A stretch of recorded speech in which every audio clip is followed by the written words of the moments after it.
코로나 바이러스의 대유행이 끝날 듯 끝나지 않고 있습니다. 백신이 보급되면서 세계 각국이 위드 코로나 정책을 표방했습니다. 그러나 코로나는 우리와 함께 하기에는 너무나 벅찬 바이러스인 것 같습니다. 함께 하려면 변하지 말아야 되잖아요. 그죠? 함께 하려면 변하지 않아야 하는데 계속 변하고 있습니다. 알파, 베타, 감마, 델타 쭉 나가서 람다, 또 이어서 또 쭉 나가서 오미크론 변이까지 지금 나왔으니 어디까지 변신할지 모르겠습니다. 헬라 알파벳 마지막 자 24번째 자가 오메가인데 거기까지는 가지 않기를 간절히 바랄 뿐입니다. 코로나 바이러스는 사람들의 관계에 심한 타격을 주었습니다. 비대면 시대를 가져왔습니다. 어떤 분은 비대면이 아니라 선택적 대면이라고 말합니다. 비대면이든 선택적 대면이든 코로나는 사람들을 단절시키고 고립시켰습니다. 선택적 대면이 가능한 사람들은 관계 문제가 조금 덜했지만 그마저도 어려운 사람들은 쉽게 고립되곤 했습니다.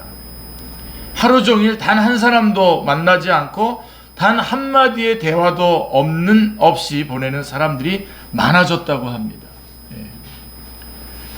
자, 사람은 여러분 관계적 존재인데 관계가 단절되니 외롭고 쓸쓸합니다. 아무도 함께 할 수 없다는 생각에 정신적인 우울감도 느낍니다. 사회적 관계망 서비스가 SNS가 발달되어 있어서 그나마 다행이기는 합니다. 이런 기술의 보급 없이 만약에 코로나 팬데믹 시대를 맞았다면 어떠했을지 끔찍하기만 합니다. 자, 여러분, 그래도 어김없이 성탄절은 다가오고 있습니다. 예수님의 탄생 소식은 코로나 대유행으로 지친 온 인류에게 한 줄기 빛과 같습니다. 아멘. 지치고 힘든 영혼을 다시 일으켜 세우는 희망입니다. 할렐루야. 왜냐하면 이 코로나에도 불구하고 성탄절은 하나님이 우리와 함께 하시겠다라고 하는 소식이기 때문입니다. 우리가 혼자 있을 때는 하나님이 우리와 함께 계신다는 생각을 하기가 쉽지 않습니다. 성탄절은 홀로 있다고 생각되는 모든 사람들에게 하나님이 함께 계신다는 사실을 일깨워 줍니다. 할렐루야. 우리는 혼자이지만 혼자가 아닙니다. 하나님이 우리와 함께 하십니다. 할렐루야. 자, 이 마태복음은요, 사도 마태는 자신의 복음서 마태복음을 성탄 소식으로 시작을 합니다. 첫 두 장을, 마태복음 1장, 2장 두 장을 할애해서 요셉과 정혼을 한 처녀 마리아에게 잉태되신 예수님이 임마누엘이심을 전하고 있습니다. 임마누엘은 하나님이 우리와 함께 계신다라고 하는 뜻입니다. 자, 오래전에 하나님은 이사야 선지자를 통해서 처녀가 낳은 아들로 우리와 함께 하겠다고 예언하셨는데 예수님이 오심으로써 그 예언이 성취되었습니다. 자, 그렇다고 해서 예수님이 잉태되기 전에는 하나님께서 우리와 함께 하지 않으신 것은 아닙니다. 하나님은 아브라함과 다윗의 자손으로 예수 그리스도를 보내실 때까지 조상들과 함께 하셨습니다. 사도 마태는 예수님의 탄생 족보를 아브라함부터 다윗까지, 다윗으로부터 바벨론으로 끌려갈 때까지, 그리고 바벨론으로 끌려간 때부터 그리스도가 태어난 때까지 각각 14대로 구분하여 제시하고 있습니다. 좀 성경을 좀 연구하고 공부해 보신 분들은 이게 14대씩 딱딱 떨어지지는 않습니다만은 떨어지지 않는다는 걸 압니다. 그렇지만 이 마태는 이것을 14대씩으로 연결해 가지고 이렇게 구분해 주고 있습니다. 자, 예수님의 족보를 7이라고 하는 완전수의 곱인 14, 14, 14시 3번 반복된 역사로 제시한 것은 옛 이스라엘의 역사가 예수 그리스도의 탄생으로 완성되었다라고 하는 것을 보여주는 것입니다. 여러분 아시죠? 요한복음 5장 39절에 보시면 너희가 성경에서 영생을 얻는 줄 생각하고 성경을 연구하거니와 이 성경이 곧 내게 대하여 증언하는 것이다 라고 말씀하신 거 기억나시죠? 그래서 모든 성경은 바로 이 예수 그리스도로 말미암아 완성되고 있는 것을, 예수 그리스도가 전체의 예수 그리스도를 나타내는 것이고 예수 그리스도가 그 완성인 것을 말씀해 주고 있는 것입니다.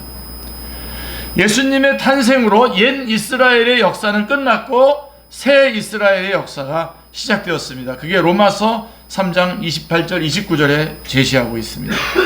그러므로 사람이 의롭다 하심을 얻는 것은 율법의 행위에 있지 않고 믿음으로 되는 줄 우리가 인정하노라. 하나님은 다만 유대인의 하나님이시냐 또한 이방인의 하나님은 아니시냐? 진실로 이방인의 하나님도 되시느니라 말씀하고 있습니다. 옛 이스라엘의 역사가 예수 그리스도의 탄생으로 완성되기까지는 숱한 위기가 있었습니다. 그 위기들은 모두 이 족보에 등장하는 인물들의 죄와 허물로 초래된 것이었습니다.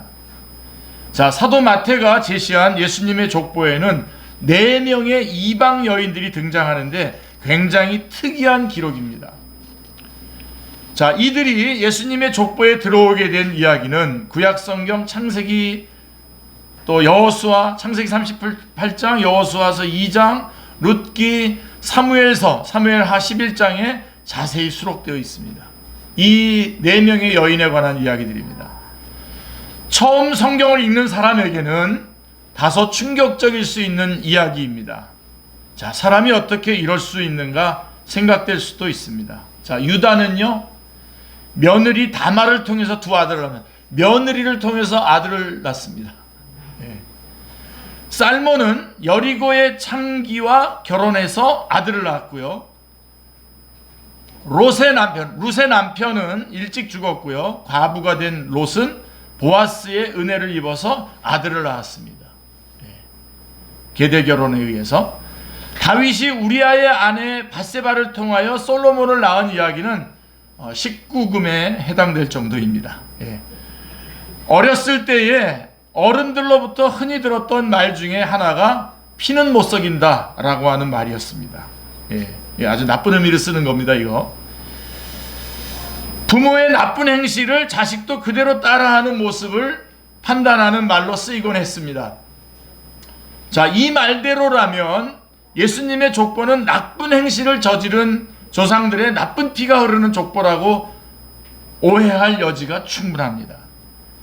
자, 그런데 이런 조상들이 있는 족보가 어떻게 거룩한 예수 그리스도의 족보가 될 수 있었을까요? 하나님이 그들과 함께 하셨기 때문입니다. 아멘.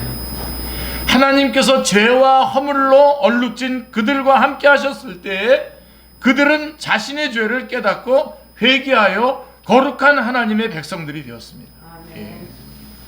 유다가 그랬고요, 다말이 그랬고요, 룻이 그랬고요, 다윗이 그랬습니다. 그들의 죄와 허물로 얼룩진 이야기는 하나님이 함께 하심으로써 아름다운 믿음의 이야기가 되었습니다. 예수님의 족보는 개인의 죄와 허물뿐만 아니라 유다 민족 전체의 죄로 인한 위기가 있었습니다. 다윗과 솔로몬을 통해 이어진 유다 왕국은 결국 죄로 인하여 망하고 백성들은 바벨론의 포로로 끌려가게 되었습니다. 자, 여러분 한번 생각해 보십시오. 이민족의 침입으로 왕국이 멸망하고 수많은 사람들이 죽고 포로로 끌려갔다면 여러분 그 민족의 미래가 보장될 수 있겠습니까?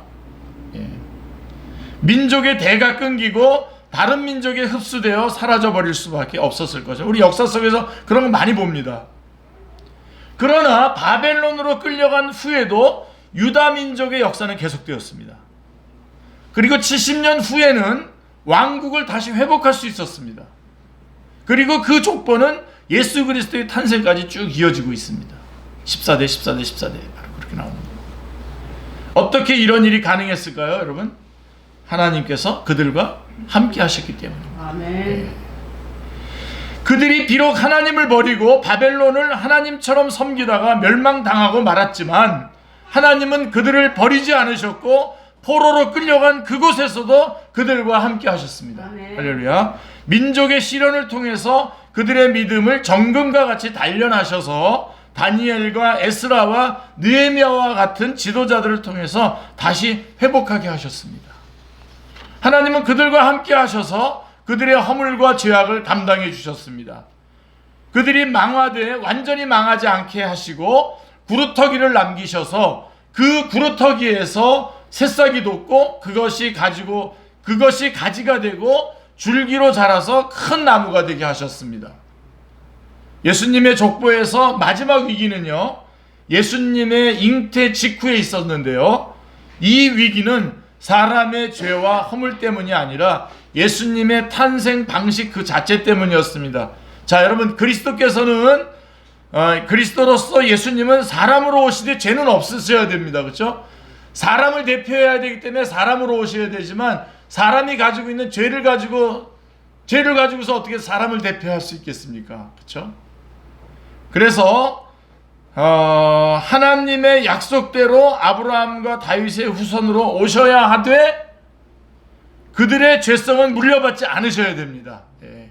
지금 굉장히 어마어마한 말씀을 한 겁니다. 지금. 예. 그래서 예수님은 아브라함과 다윗의 후손인 요셉과 정혼한 처녀 마리아에게서 성령님으로 잉태되셨습니다. 성령님으로. 예. 유대의 결혼 풍습상 정혼하면 법적인 부부가 됩니다. 거의 1년 전에 정혼을 하게 되는데요. 그러나 아직 결혼은 하지 않기 때문에 같이 살지는 않습니다. 법적으로는 부부인데 같이 살지는 않고 거의 1년 동안에 어떤 일이 일어나는지 어떤 문제가 있는지를 또 살펴보는 그런 기간을 갖습니다. 예수님은 법적으로는 요셉의 자손으로 정혼을 했기 때문에 요셉의 자손으로 흐르지만 사람의 생육 방식이 아닌 성령님으로 마리아에게 잉태되셨습니다. 예. 그런데 마리아의 남편 요셉은 의로운 사람이었습니다. 율법에 순종하는 사람이었다는 것입니다. 율법에 순종하는 사람. 자, 마리아가 임신한 것은 분명히 율법이 금하는 간음죄를 범한 것이었고요. 의로운 요셉은 그런 마리아를 용납할 수 없었습니다. 율법을 지키는 사람이기 때문에요. 설사 그 모든 죄와 허물을 덮고 용서한다고 하더라도 율법에 의하면 그녀와 결혼할 수가 없습니다. 그런 여자와 결혼하면 안 되는 겁니다. 그래서 그가 선택할 수 있는 길은 오로지 파혼뿐이었습니다. 파혼하면 되는 거거든요. 예. 근데 이제 파혼을 하게 되면 이제 마리아에게 심각한 그런 투석형을 당해야 됩니다. 돌로 성 밖으로 질질 끌고 나가서 돌로 쳐서 죽여야 돼요. 모든 사람이 그거 증인으로 다 같이 돌을 던져서 죽여야 됩니다. 신명기 율법에 의하면 신명기 22장 13절부터 30절에 보시면 결혼한 후에 남편이 아내의 불륜을 의심해서 공개적으로 이의를 제기하면 장로들은 사실관계를 밝히게 되고 남편이 말한 것이 사실로 밝혀지면 그 여자는 투석형을 받아야 했던 것이죠. 그러므로 만일 요셉이 공개적으로 이의를 제기하면 이건 율법적으로는 공개적으로 이의를 제기해야 됩니다. 지금. 근데 그렇게 이의를 제기하게 되면 임신한 마리아는 명백하게 간음죄로 형벌을 받게 될 것입니다. 근데 요셉은 그렇게 되기를 원치 않았어요. 그렇게 하고 싶지 않았습니다.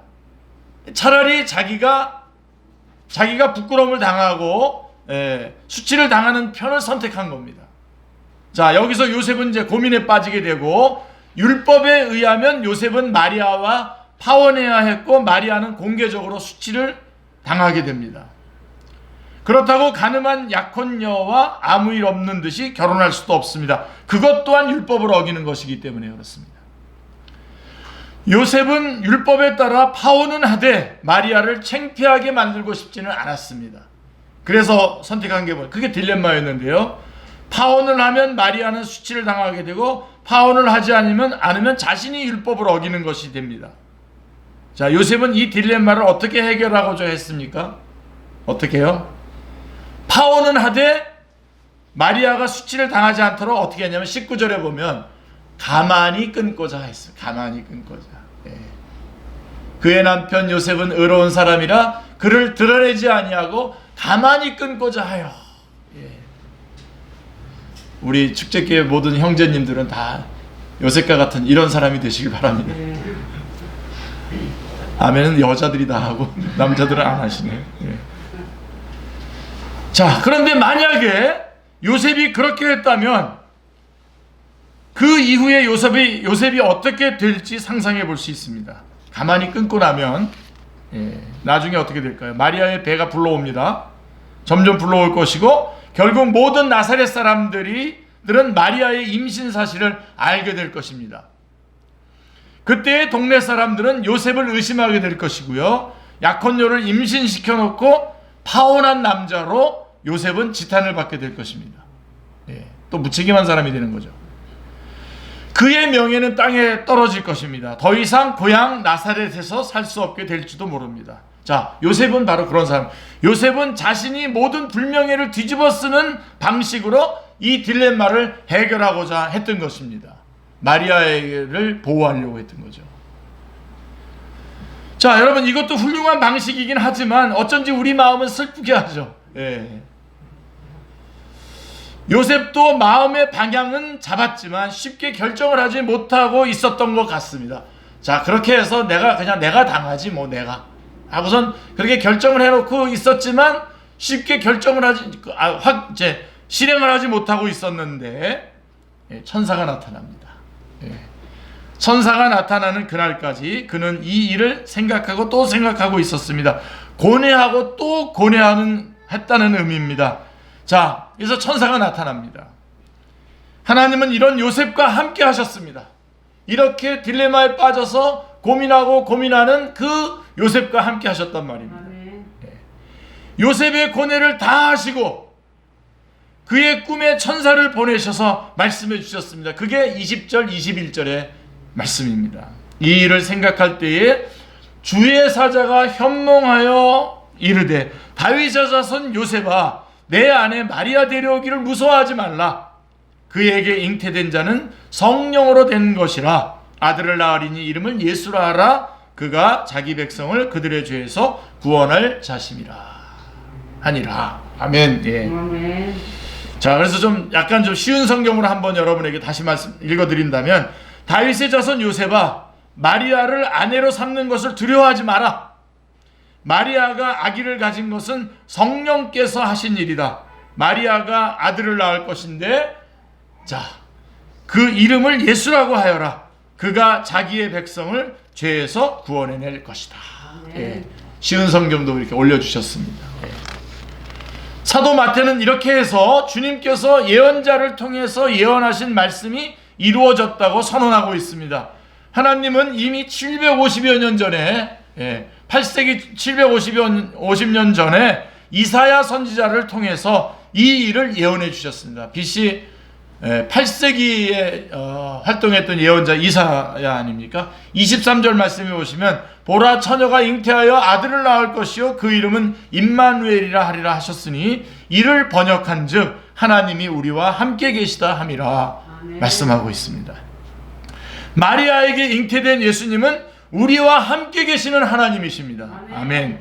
예수님의 탄생은 하나님께서 우리와 함께 계신다는 표적과 증거입니다. 우리는 하나님이 우리와 함께 하시는 것에 대해 끊임없이 의심하고 회의합니다. 이런 우리들에게 하나님은 예수님이라고 하는 확실한 증표를 우리에게 보여주신 겁니다. 예수님이 이 땅에 오신 것은 하나님이 우리와 함께 하신다라고 하는 가장 확실한 증표인 것입니다. 예수님이 오셨다는 것, 하나님이 우리와 함께 계시다는 가장 확실한 증거입니다. 할렐루야. 사도 요한은 이렇게 말했습니다. 요한복음 1장 18절과 요한복음 1장 14절 말씀을 보시면 자 18절에 먼저 보세요. 18절 본래 하나님을 본 사람이 없으되 아버지 품속에 있는 독생하신 하나님이 나타내셨느니라 라고 이렇게 말씀하고 있습니다. 쉬운 성경으로 보면요, 지금까지 하나님을 본 사람은 아무도 없었습니다. 그러나 하나님이시며 아버지 곁에 계셨던 독생자이신 분이 우리에게 하나님이 어떤 분이신지를 알려주셨습니다. 14절에도 보면요, 말씀이 육신이 되어 우리 가운데 거하시며 우리가 그의 영광을 보니 아버지의 독생자의 영광이요 은혜와 진리가 충만하더라 이렇게 되어 있는데요, 쉬운 성경은 이렇게 되어 있습니다. 말씀이 사람이 되셔서 우리 가운데서 사셨습니다. 우리는 그분의 영광을 보았습니다. 그 영광은 오직 아버지의 독생자만이 가질 수 있는 영광이었습니다. 그 말씀은 은혜와 진리로 충만해 있었습니다. 예수님이 오셨기에 우리는 하나님이 우리와 함께 하신다는 것에 대한 모든 의심과 회의를 다 거두어야 합니다. 오늘 이 시간 다 거두셔야 됩니다, 여러분. 성탄절의 의미가 뭡니까? 하나님이 우리와 함께 하시다라고 하는 것을 가장 확실하게 보여주신 날이 바로 성탄절입니다. 하나님이 우리와 함께 하신다는 확실한 증거를 예수님으로 보여주셨기 때문입니다. 그래서 삶의 현장에서 여러분들이 슬퍼하거나 우울해하거나 좌절하거나 절망하는 거 쌤통입니다. 하나님이 지금 함께 하시다는 것을 가장 확실하게 예수 그리스도를 우리 가운데 보내주신 것입니다. 하나님이 함께 계십니다. 그분이 우리의 창조주이십니다. 그리고 그분은 우리의 모든 것을 주관하고 계시는 분이시고 우리를 구원해 주신 분이십니다. 우리를 천국으로 인도하실 분이십니다. 그분이 우리와 함께 계십니다. 그것을 가장 확실하게 보여준 날이 성탄절입니다. 예수님이 이 땅에 오셔서, 그래서 그분의 이름이 임마누엘인 것입니다. 하나님이 우리와 함께 하신다라고 하는 것입니다. 성탄절은 하나님께서 우리와 함께 하신다는 부인할 수 없는 증거를 보여주신 날입니다. 그렇다면 하나님은 왜 우리와 함께 하실까요? 하나님께서 우리와 함께 하시는 목적이 있을까요? 자, 예수라고 하는 이름의 의미가 그것을 분명하게 말씀해 주고 있습니다. 자기 백성을 자기의 죄에서 구원해 내시기 위함이다 라고 하는 것이 그게 21절의 내용입니다. 우리가 예수님의 족보에 수록된 인물들에게서 보았듯이 사람은 누구도 예외 없이 죄와 허물이 있습니다. 그토록 위대한 인물인 다윗도 충신 우리아를 죽이고 그의 아내를 빼앗는 죄를 저질렀습니다. 만약 하나님이 함께 하시지 않는다면 다윗은 그 죄로 인해 점점 폭군의 모습으로 치달았을지도 모릅니다. 죄의 본질적인 특징은 하나님과 함께하지 않고자 하는 마음과 생각과 행동입니다. 그게 죄입니다. 하나님과 함께하지 않으려고 하는 거예요. 그렇게 하려고 하는 그 마음과 생각과 행동이 죄입니다. 스스로 하나님이 되어서 모든 것을 통제하고자 하는 마음과 생각과 행동입니다. 스스로 하나님이 되어야 하기에 다른 사람을 속이고 이용하고 죽이고 빼앗습니다. 하나님은 아닌데 하나님처럼 하려니까 속여야 되잖아요. 이용해야 되고 죽이고 빼앗습니다. 거짓, 사기, 살인, 도둑질을 서슴지 않고 행합니다. 자연의 힘도 인간의 능력도 스스로 하나님이 되고자 하는 사람을 죄에서 구원해 낼 수 없습니다. 하나님만이 이런 인간을 죄에서 구원하실 수 있으십니다. 할렐루야. 하나님은 자기 백성을 죄에서 구원해 내시기 위해서 그들과 함께 하시는 겁니다. 우리를 구원하시기 위해서 우리와 함께 하시는 겁니다. 하나님과 함께 하길 원치 않는 사람들과 함께 하시는 것입니다. 유다에게 하신 것처럼 유다가 참 나중에 그래도 바뀌지 않습니까? 이 가론 유다 말하는 게 아니에요. 예수님의 아브라함, 이삭, 야곱, 유다 이렇게 말하는 그 유다입니다. 유다에게 하신 것처럼 또 다윗에게 하신 것처럼 다윗 보면 우리가 행위로 구원받지 않는다는 건 분명해요, 그죠? 얼마나 아주 괘씸하게 그 악을 저질렀습니까? 근데 다윗에게 주님께서 그와 함께 하시면서 그를 변화시키십니다. 그들의 죄와 허물을 담당하시고 인내하십니다. 오래 참아주셨습니다. 더 나아가 자기 백성의 죄의 책임과 형벌을 예수님께 대신 담당시키셨습니다. 죄의 책임을 묻는 대신 용서하시고 죄에 대한 형벌을 내리는 대신에 자신에게 그 죄를 돌리셨습니다. 마치 자녀가 지은 죄를 용서하고 그 죄의 대가를 대신 지불하는 부모처럼 자기 백성을 죄에서 구원하시기 위해 함께 하십니다. 하나님이 우리와 함께 하시는 이유는 우리를 죄에서 구원해내시기 위함입니다. 할렐루야. 그렇기 때문에 우리는 그 죄에서 구원받은 우리들이라고 한다면 하나님이 우리와 함께 하신다라고 하는 가장 현실, 가장 여러분들이 그 당사자인 것입니다. 예. 근데 그렇게 해서 구원받아 놓고 우울하게 살아간다? 절망하면서 살아간다? 그거는 불신앙 아닌가요? 예. 하나님이 우리와 함께 계십니다. 아멘. 하나님은 우리를 죄에서 구원해내시기 위해서 우리와 함께 하시는 것입니다. 우리를 죄에서 구원해내시는 이유는 우리와 아버지와 자녀, 우리와 아버지와 자녀, 창조주와 피조물, 왕과 백성, 친구와 친구의 관계를 맺고자 하시는 것입니다. 우리가 스스로 하나님이 되고자 하는 헛된 욕망에서 돌이켜 하나님을 하나님으로 인정하고 하나님과 바른 관계성을 맺고 사는 사람들이 되시기를 주님의 이름으로 축원합니다. 예수님이 오셨습니다. 예수님은 우리와 함께 계시는 하나님이십니다. 하나님은 성령님으로 우리와 함께 계십니다. 우리는 혼자가 아닙니다. 우리에게는 함께 계시는 성령 하나님이 계십니다. 자, 올해에도 어김없이 다가온 성탄절은 우리에게 이 진리를 다시금 확인해 줍니다. 그분의 이름은 임마누엘이라고. 임마누엘은 하나님이 우리와 함께 계시다. 예수 그리스도께서 오신 이 성탄절은 하나님이 우리와 지금 함께 계시다라고 하는 것을 가장 확실하게 보여주는 말씀입니다. 이 말씀 의지하시는 우리 축제의 모든 식구들 다 되시기를 주님의 이름으로 축원합니다. 하나님 아버지 너무나 감사합니다. 오늘도 말씀 주셔서 하나님 저희가 혼자 있는 것, 홀로 있는 것이 아니라 주님께서 저희와 함께하고 계시다는 사실을 분명하게 가르쳐 주시니 감사합니다. 이 성탄절을 맞이할 때마다 저희가 하나님으로부터 멀어져 있었던 모든 관계들을 다시 한번 확인하고 주님 앞으로 가까이 가서 주님이 지금 우리와 함께하고 계심을 확인하고 느끼고 누리고 또 그로 인해서 하나님 앞에 영광 돌리고 다른 사람에게 이 소식을 전하는 그러한 복된 크리스마스 맞이할 수 있도록 은혜 베풀어 주시기를 원합니다. 감사드리오며 주 예수 그리스도의 이름으로 기도드리옵나이다. 아멘.